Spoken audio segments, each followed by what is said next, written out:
Good afternoon, Rotarians. Thank you for the introduction, Marcia.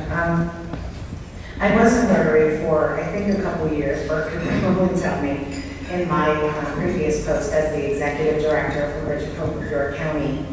And due to funding restrictions, they removed that off the line item budget. But I am pleased to say that York Habitat for Humanity has committed itself to putting the Rotary Club of York back on our budget. And if I'm invited and accepted, I will be pleased and honored to join this club again. This is a new year for York Rotary. You have new leaders, new goals, and you're also celebrating your 100th year. Now, this isn't going to cooperate. Yeah, it'd probably be easier if you all look at the screen instead of me while I'm talking, but it looks like, okay, now this is a blonde thing, hang on. I had to turn the power on, okay. All right, so happy 100th birthday, York Rotary Club of York. After that little snafu, it's all uphill, right, ladies and gentlemen? So, for those of you who don't know, that in 1992, when you were 77 years old, you built a Habitat home. And that Habitat home is at 416 South Duke Street. That's the home. It's still in good repair. The streets are still clean around it. There's no broken windows. And there's a little bit of plastic on the windows, but that's for weatherization in the winter. So we'll be sending them a memo letting them know summer is here, or at least we hope it is, and they can take down that plastic. But because of you and your efforts, there was a home that's completely gutted and rehabbed and is now safe, affordable, decent housing for a Habitat family. So we wanted to thank you first for that. If there are any other projects that York Rotary did, I am unaware of them. And if you are aware, please let me know. But I am only 96 days into my post as the new Executive Director. So I'm leaning on your grace if I'm missing some information. I wanted to let you know quickly that Habitat has a long and rich history of providing safe, affordable, and decent housing across the entire world. But it was founded in 1975 by Millard and Linda Fuller, who had done some mission trips over in Africa and decided that if they could provide safe, affordable, decent housing in other countries, why couldn't they do something similar here in the United States where it was so desperately needed? So Habitat to this day, since 1976, has served more than 100,000 families in the fiscal year 2013 alone. Every 22 minutes, someone moves into a Habitat home somewhere in the world. And while we celebrate, ladies and gentlemen, the 3 million people already in better housing because of Habitat, there are 1.6 billion people without adequate shelter today, and the need is growing. Who are we? We're part of an international affordable housing Christian ministry. There's 1,500 affiliates in the United States, and we're in 93 countries. We're community-based, and we are an equal opportunity housing provider. Right here in York County, York Habitat gained its affiliate status in 1985 as the third affiliate in Pennsylvania. The first 2 homes were completed in 1987, and by 2012 we had completed our 100th home. This year, we are happy to announce that we are celebrating 30 years as a nonprofit helping to provide safe, affordable, and decent housing in our York County community. So what do? We build and rehab homes in partnership with the local community and low-income families. Why do we build? We believe that everyone deserves a decent place to live. Our mission is a Christian-based organization dedicated to providing safe, decent, and affordable homes for lower-income families in need. How do we build? To build these affordable homes, Habitat depends on the community, corporations, individuals, and churches. We are funded through private donations of cash and in-kind building materials. No funding is directly received from Habitat International, and our government funding is limited and only accepted and asked for in areas that it makes sense for the partnership. And I am pleased to say that in York County, we do have partnerships where we build homes with the York City and York County Planning Commission. and we're very, very grateful for the partnership. What's unique about the Habitat model is that we believe in a hand-up, not a handout approach. There's criteria for someone to become a Habitat homeowner. One is they have to be a resident of York County for 6 months. 2, they have to demonstrate the need in having substandard housing. They have to have the ability to pay, and they have to be willing to partner. Preparing the families through education and partnership. We have homeowners workshops, specialized classes, extensive budget counseling, family mentors that serve as liaisons. And this process, ladies and gentlemen, is 12 to 18 months. It's not a quick fix crisis program in the continuum of care for housing services, but we do partner with the other services in that continuum of care. We require ongoing involvement and participation through family enrichment classes and events. How are mortgage payments kept affordable? Through donations, we are able to offer a very low or zero interest rate mortgage over a 30-year period. The mortgage payments are never more than 30% of their household income, and the down payment and closing costs are usually covered through the county program and also through what we call sweat equity. Each adult family member who wants to become a Habitat homeowner has to invest 225 hours of sweat equity before they can become eligible to actually become a Habitat homeowner. So we're not handing these homes out. They're not free, and people are working hard over a longer period of time for them. That is our vetting process. There's a $500 down payment is required, but that's the only cash that we ask out of pocket from the families that we serve. And we believe that that is a way to show them, 1, how to save money, and 2, how to begin the process of good, strong financial stewardship. Habitat homes. The size, style, and location vary according to donated property. There's a myth in our community amongst those who don't know Habitat that Habitat reduces the value of property and is government subsidized homes, and that it's going to drive down the values of homes around them. This is not true. We build homes or rehab homes in a community that are very similar to the homes in that existing neighborhood. We build our homes with bedrooms and bathrooms according to Habitat International specs, so we can make sure that we're staying within that safe, affordable, and decent housing. Our homes are Energy Star efficient, and they're built within those specified guidelines that I mentioned. And they're designed to be relatively maintenance-free, and rehab homes are almost like brand new when we're done with them. But no home, as you know, is maintenance-free.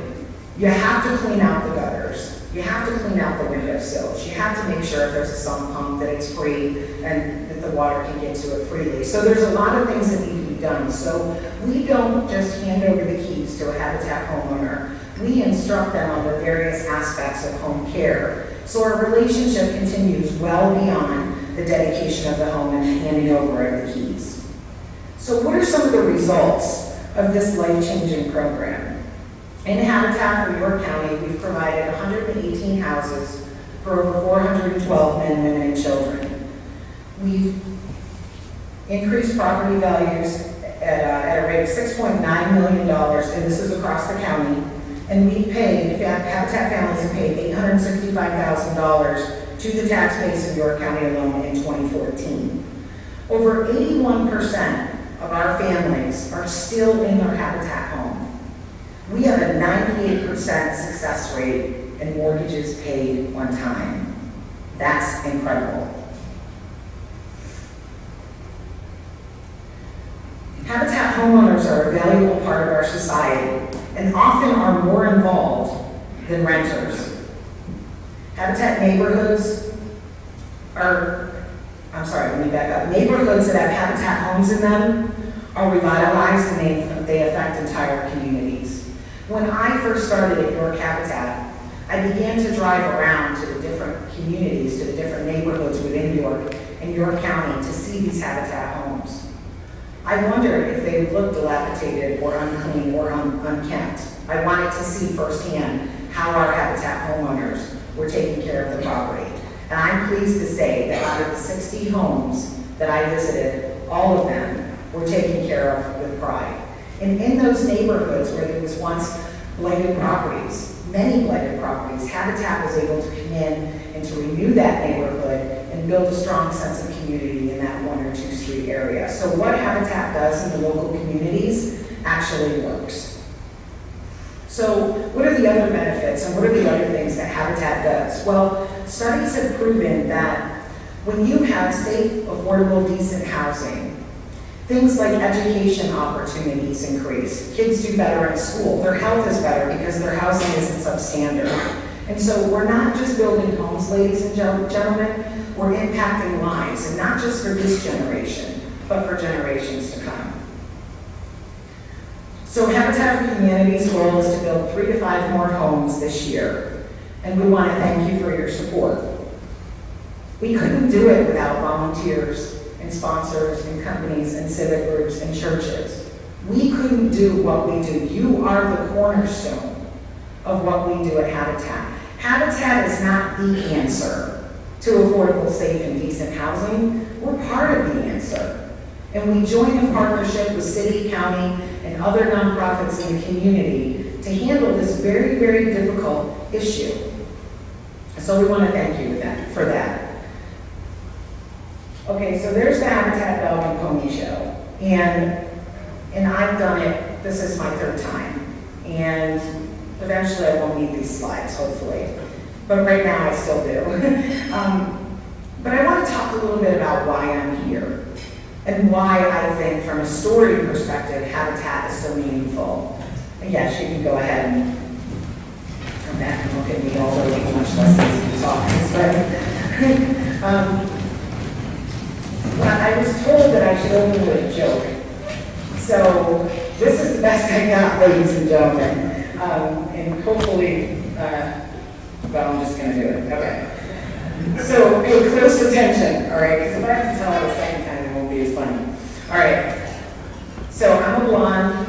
Other blondes in the room, I hope I don't offend you. If I do, let's go to lunch and I'll apologize profusely. Okay. So this is a Habitat joke. 2 blondes with hammers. I'm sorry, this is a funny joke. I shouldn't laugh until I get to the punchline. Judy and Lynn were doing some carpentry work on a Habitat for Humanity house. Lynn was nailing down house siding. She would reach into her nail pouch, pull out a nail, and either toss it over or nail it in. Judy, figuring this was worth looking into, asked, "Why are you throwing those nails away?" Lynn explained, "When I pull a nail out of my pouch, about half of them have the head on the wrong end, and I throw them away." Judy got completely frustrated and yelled, "Judy, you're an idiot. Those nails aren't defective, they're for the other side of the house." Okay. All right.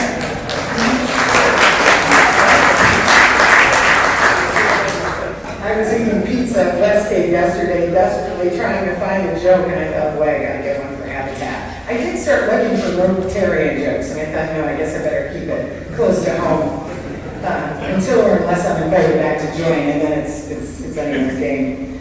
So I want to tell you a little bit about who I am, not just who I am as the new executive director for Habitat, but what got me here. And so this won't take long. I wrote it down, and anyone who's heard me publicly speak, and I do a ton of it, if I do it off the cuff, we could be here forever. Because I'm passionate about this journey, and I love telling this story because I believe in transformation. I believe in transformation at any stage of the game called life. So I was getting ready to veer off there and go solo, but I'm going to get back to the paper. All right. So I started out as a VISTA volunteer at Crispus Attucks in the early 90s. I believe, I saw Mr. Simpson here earlier, but I believe I was one of the first VISTA volunteers. I believe I was one of the first VISTA volunteers at Crispus Attucks, and I worked in the Employment and Training Division with Mike Jefferson. It was my first big girl job, and at the time I was most interested as being viewed as grown up. I wasn't really interested in growing up. I was just interested in being viewed that way. High energy, big plans for the future, know it all. I was well on my way to fooling you that I was anything less than equal. So off I went in high heels, sophisticated hairstyles, pantyhose on backwards, yes, you can put them on backwards, and lady suits. As you can see, I've gotten over the sophisticated hair thing. I'm supposed to laugh louder. That's okay. Then, as I grew in age a little bit more, I decided I wanted to be the best, above criticism, so you wouldn't see me. Unconsciously viewing people as a means to an end, not clearly connecting with my own experience of poverty and homelessness. I was emotionally unavailable, ladies and gentlemen, there's no other way to say it, which at times was a detriment to those I worked with and for. I acted like I cared, but in reality I could care less. I was promoted often and became known for my no-nonsense politics and get-it-done capacity. The promotions drove me further away from the reality of who I was inside and the very traumas that defined me at the time. I took on the traits of what I saw others modeling as a strong businesswoman. Golfing with politicians and leaders of state, drinks at lunch, $300 suits and enough shoes to give every one of you a pair in here. A laptop and a cell phone. Still, I felt like that Brick City kid. Only now, I didn't want you to see me, I wanted you not to. This was the veneer that I hid behind. At the age of 30, I had accomplished a pretty big milestone career-wise, and I was sure this would bring me the peace that I longed for. It didn't. I realized quickly that I had convinced myself that I was the right girl for the job. I convinced everyone that is but me. Don't get me wrong, I was and am an achiever. But achievement alone doesn't bring peace.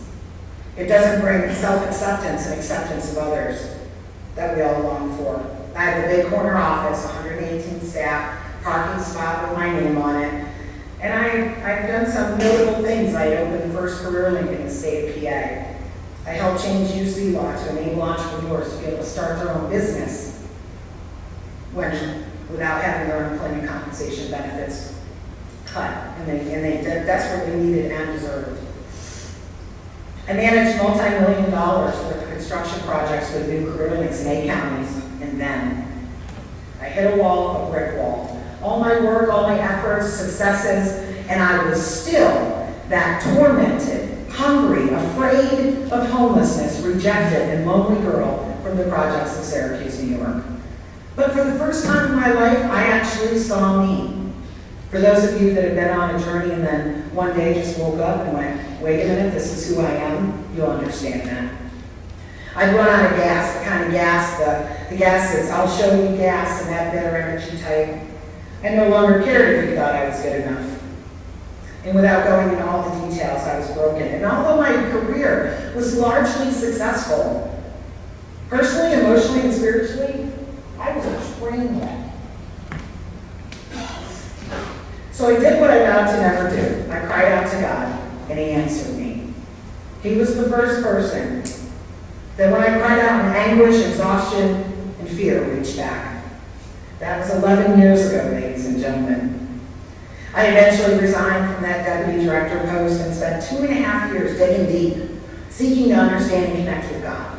I knew that I could lead an organization. I knew that I could get it done. I knew that I could manage $32 million or more dollars a year in a budget. I knew I could do all that stuff, but I still didn't know who I was, and I was tired of the veneer that I had put on so that you wouldn't see me, because eventually I didn't recognize myself. So my marriage was restored in that 2.5 years. Little Caleb was born, and eventually God called me into service again, but this time I was walking into a leadership position, fully aware of my worth, strengths, and weaknesses, and I had a true and deep concern for my neighbors, for our neighbors in this York County community. I came out of hiding. I was no longer that little girl from the projects, but a woman created in the image and likeness of God, who was ready to be a servant leader from a place of wholeness. I spent 6 years at Bridge of Hope of York County as their executive director, helping homeless single mothers and their children. Talk about healing therapy. I was helping the very women and children that I had run from for so long. And in that spiritual exchange, that holy exchange, I began to see them as precious And I began to take up their cause. And when they wept, I wept. And when they laughed, I laughed. And when things didn't work right, I walked with them.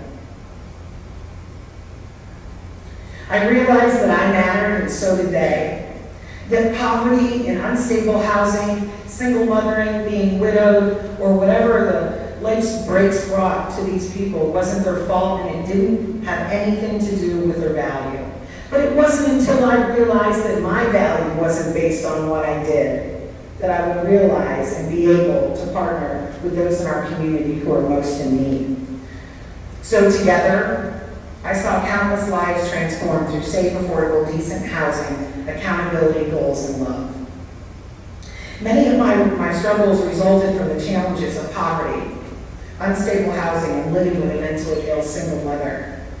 So I'd often ask the question, what would it have been like for Mom, for us, if she had a Habitat, or Bridge of Hope, or a Rotary that was in her community that impacted her? So instead of just asking the question, ladies and gentlemen, I answer it for other families that struggle, first through Bridge of Hope, and now through Habitat. Habitat makes a big difference because we're part of a bigger effort to provide affordable housing, decent wages, healthy families, strong education, and community. Our volunteers, donors, and community partners are the cornerstone and lifeblood of what we do.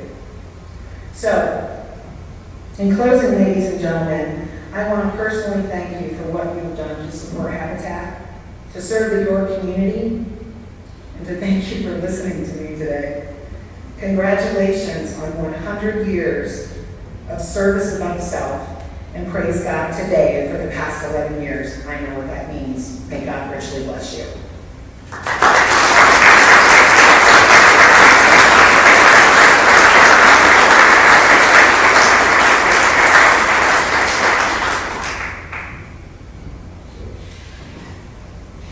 Thank you, Tammy, for that very educational talk. And I'd like to open up the floor to questions. If people have questions for Tammy, please stand and ask the question. And Tammy, would you please repeat the question so people can hear the question and the answer? Yes. How are candidates selected? The question is, how are candidates selected? Habitat for Humanity has a recruiting or outreach process whereby we send information about homeownership opportunities in the communities that we're building in. For instance, we have a home that we're building right outside of Spring Grove right now, and so what we did was we shared information with the government offices and the schools, the nonprofit organizations in that area, and told them that we'd be looking for families. And then what we did, either through an information meeting or through a one-on-one interview, sit down and ask some very serious, in-depth questions about the family.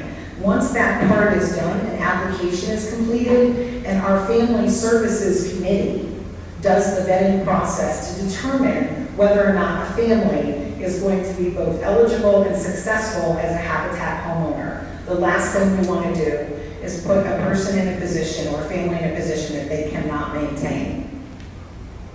Yes, thank you. Yes? You said you accept this material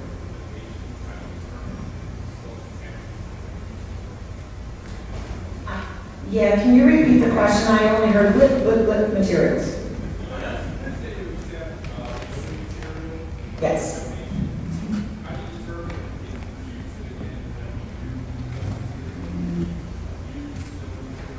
That's a great question. Yeah, he wants to know how we, or by what standards do we accept building materials? Do they have to be new? Can they be used? And how do we know internally if we can use them within the Habitat program? We have a list of acceptable building materials that we provide to anyone who's interested in donating. In some cases, we can use building materials, but not in most. And so what we do is we refer to our friends at Resource York and ask you to make that donation there. They're doing great things in the community. They'll take that and sell it for a reasonable price. and you can help support them. So it's really a matter of calling us, asking for that list, and we'd be happy to walk through that with you. Yes?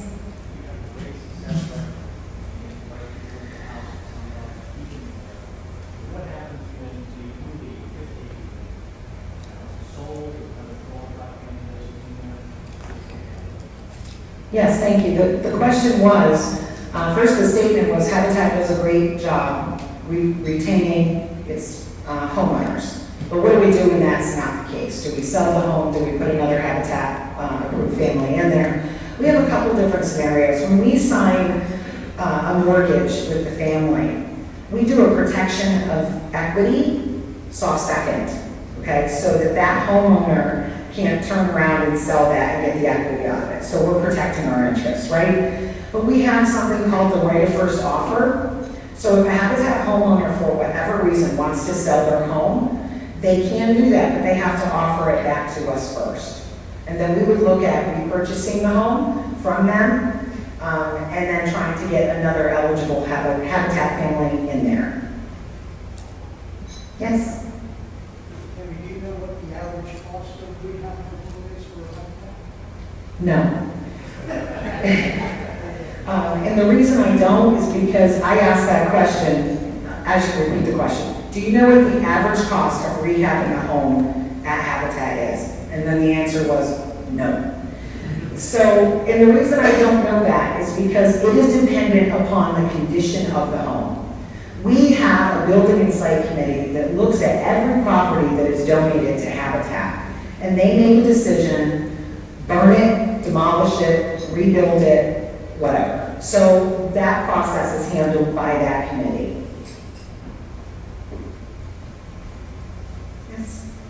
You gave some statistics about the situation of homeless and underhoused people. Globally, what is the situation? That's an excellent question, and that's on a slide back at the office. I'll know it by the 99th day, I promise. Mark, do you know? Oh, poor Mark. Yeah. Yeah, yeah.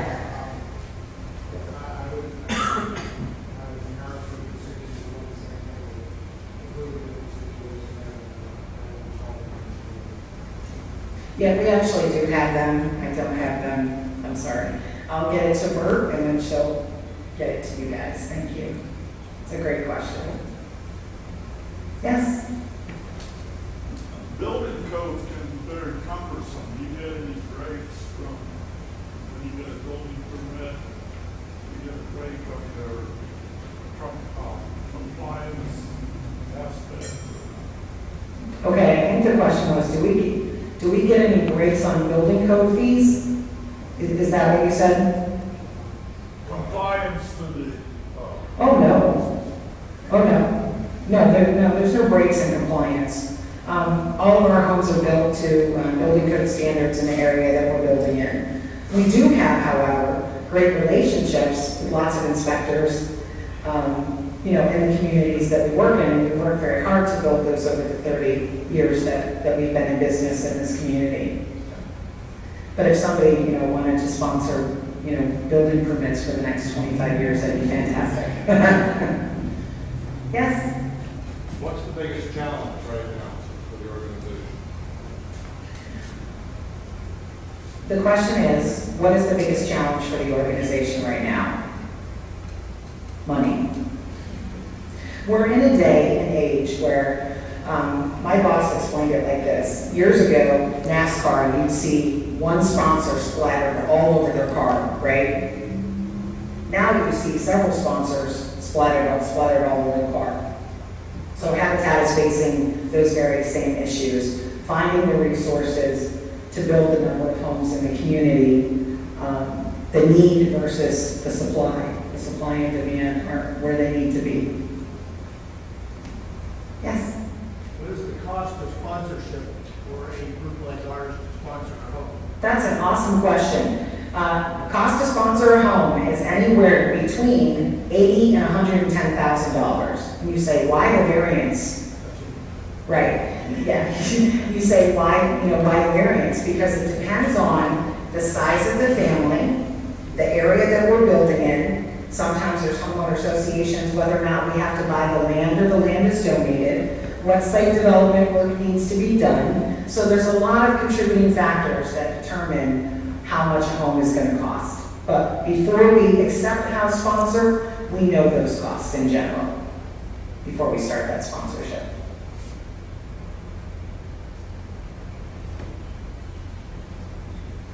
Oh, sorry.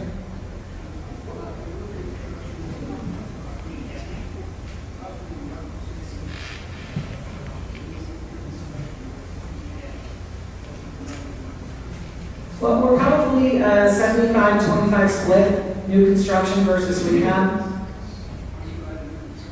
75% new construction versus 25% rehab.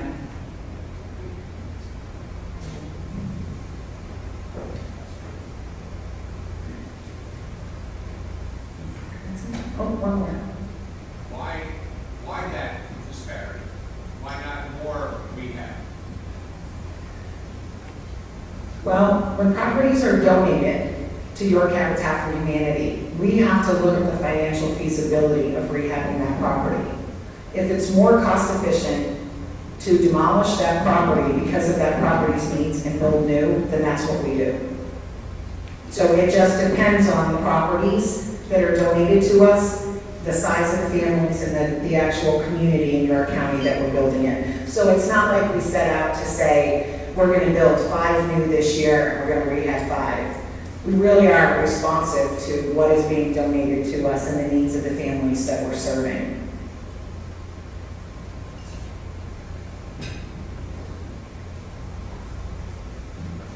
Thank you again.